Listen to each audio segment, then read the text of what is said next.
What if Madeleine McCann's disappearance isn't what we were told? Shocking evidence ignored, powerful people pulling the strings, and a narrative that never made sense. Could the truth have been hidden to protect someone or something much bigger? This investigation reveals details they didn't want you to see. Stay tuned, because this changes everything. If you're fascinated by dark mysteries and stories that defy logic, this is the right channel for you. Subscribe now and activate the notification bell so you don't miss any chapters of our investigations. Together, we will take every step towards the hidden truth. Madeleine McCann disappeared in 2007, marking the beginning of one of the greatest mysteries of our time. But do you know the full story, or just the version they wanted you to believe? Essential clues were neglected, vital questions ignored. But today, we will illuminate the details that have always been in front of us, hidden, waiting to be uncovered. For example, what if I told you that one of the main pieces of this puzzle might be those sniffer dogs that reacted to traces of blood and the smell of decomposition? Or that key witnesses provided accounts that were never properly cross-referenced with the timings of that night? Why was this overlooked? And there's more. The almost immediate involvement of powerful figures who seem to have influenced the course of the investigation from the beginning. What were they trying to protect? And more importantly, from whom? This video isn't about what we already know. It's about what was ignored and the questions that can finally bring us closer to the truth. Get ready. This could change everything you thought you knew. Let's get straight to the point. Some of the most disturbing evidence in this case was never analyzed as it should have been. Let's start with the sniffer dogs. These dogs, specifically trained to detect traces of blood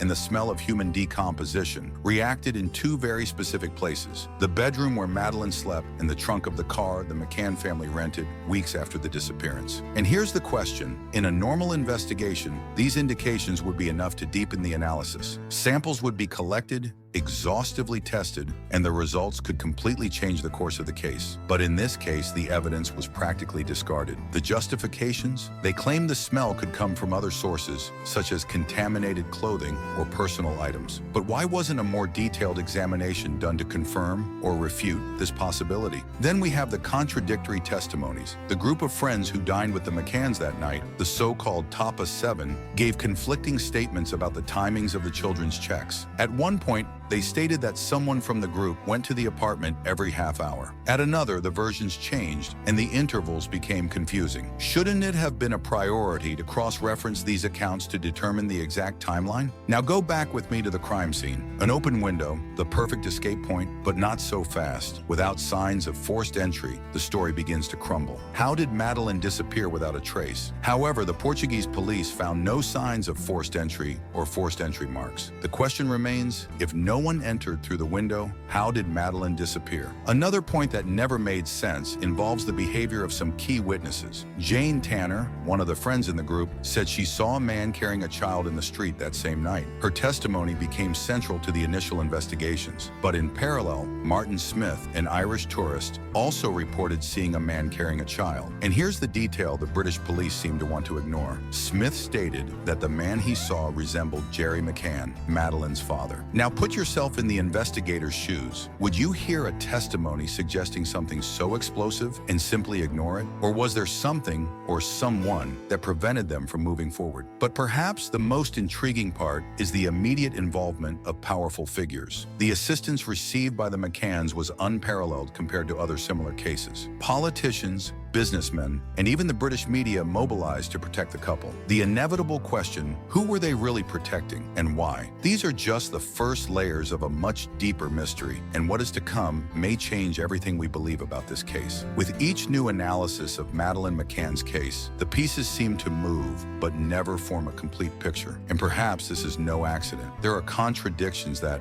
instead of being clarified, were buried under flimsy justifications. Let's start with the basics, the timings.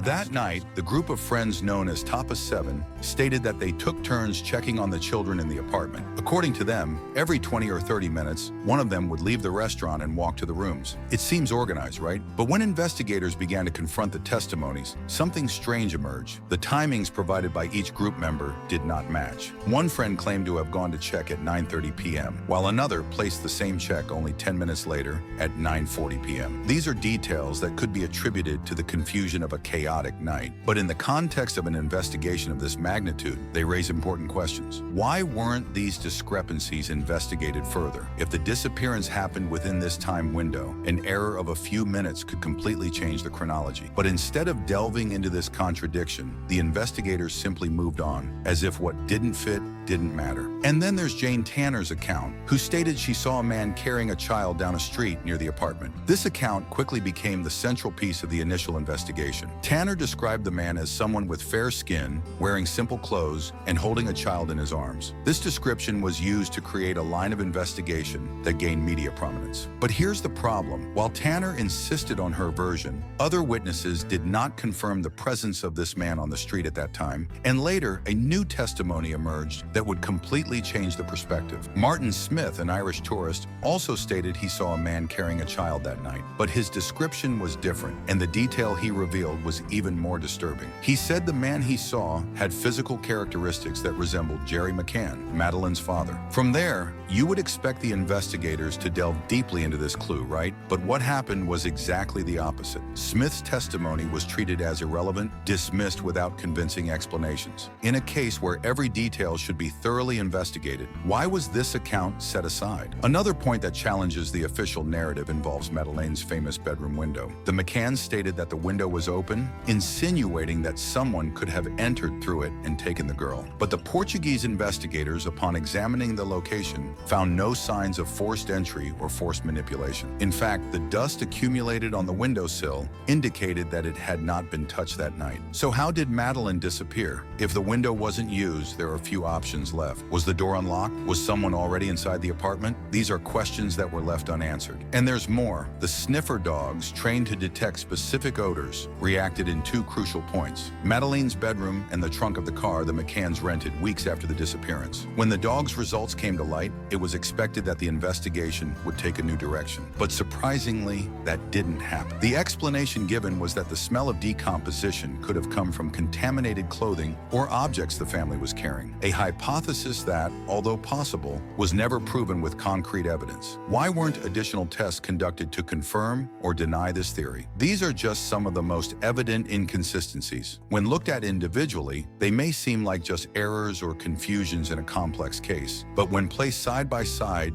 they begin to form a pattern that suggests some pieces of this puzzle were never really placed on the board. The main question that remains is, who benefits from so many gaps? And why, more than a decade later, do these contradictions remain unanswered? Given the ignored evidence and contradictory accounts, theories surrounding Madeleine McCann's disappearance have become a battleground between investigators, the media, and public opinion. Some point to an elaborate conspiracy, while others focus on crucial mistakes in handling the case. Let's take a closer look at the possibilities that have emerged over the years and the dilemmas they raise. The first theory that dominated the narrative was that of a kidnapping by a stranger. This hypothesis was quickly adopted by British authorities and widely publicized by the media. The idea was simple. Someone entered the apartment while Madeleine was sleeping, took her out through the window or door, and disappeared into the night. This scenario seemed plausible at first glance, but as we saw earlier, the contradictions began to erode its foundation. Jane Tanner's testimony, which stated she saw a man carrying a child, was used to unanimously accepted even among investigators. Tanner claimed she saw the figure around 9:15 p.m., but other testimonies place her location at another point at that time. This weakens her credibility as a witness. But even so, her description was widely used to create the profile of the supposed kidnapper. There's also the dilemma involving Madeleine's bedroom window. If a stranger really entered to kidnap Madeleine, why are there no signs of forced entry? And why did no neighbor or guest report unusual sounds coming from the apartment that night? These questions undermine the basis of this hypothesis, yet it continued to be the main narrative. Another much more controversial theory suggests that Madeleine's disappearance did not involve a stranger, but rather a tragic accident inside the apartment. In this line, the parents or someone close could have tried to cover up the occurrence to avoid legal consequences or public judgment. The sniffer dogs that detected traces of blood and the smell of decomposition in Madeleine's room and in the McCann's rented car car are key elements that support this possibility. If these dogs, widely recognized for their accuracy in criminal investigations, reacted in these locations, why was this evidence discarded? A detail often mentioned in this theory is Kate McCann's profession. As an anesthetist, she had access to and knowledge of sedatives. Some theorists speculate that the children could have been medicated to sleep deeply, which would explain why none of them woke up during the supposed night checks. However, if something went wrong, like an accidentally elevated dosage, it could have led to the tragic outcome. This theory faces resistance not only because it directly accuses the parents, but also because it raises one of the deepest conflicts of this case: the manipulation of investigations. When this possibility was suggested by the Portuguese investigator Gonçalo Amaral, he was quickly removed from the case. Amaral stated that he faced pressure to abandon this line of reasoning, and his removal raised suspicions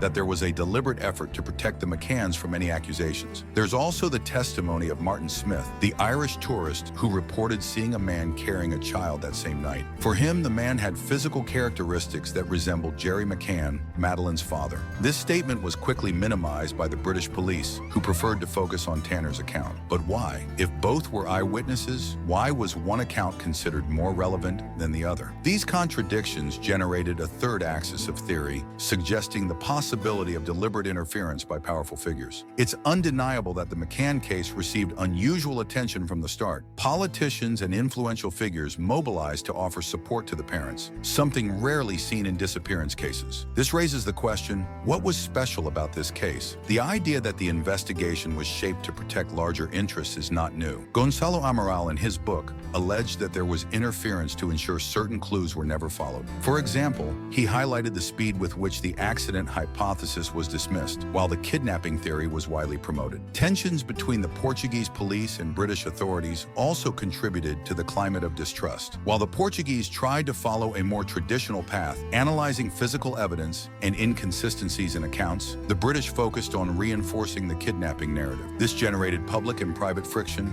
as well as undermining trust in the investigation's conclusions. At the center of it all are the questions that still echo. Why was some evidence discarded? Why were certain accounts never cross-referenced? And above all, who really benefits from the silence surrounding the inconsistencies of this case? Since Madeleine McCann's case was recorded as a disappearance, a series of evidence and accounts have emerged, but not all received the attention they deserved. Some were ignored, others dismissed for reasons that remain unexplained to this day. However, there are lesser-known details that, when brought to light, can completely change the way we understand what happened that night. Among the most intriguing accounts is that of a witness known only as Smith. This testimony was given by Martin Smith and his family, Irish tourists who were in Praia da Luz the night of the disappearance. They reported seeing a man carrying a child in his arms, walking towards the beach, shortly after 10 p.m. Martin described the man as having short brown hair, fair skin, and a posture that seemed familiar to him. Years later, while watching a news report on television,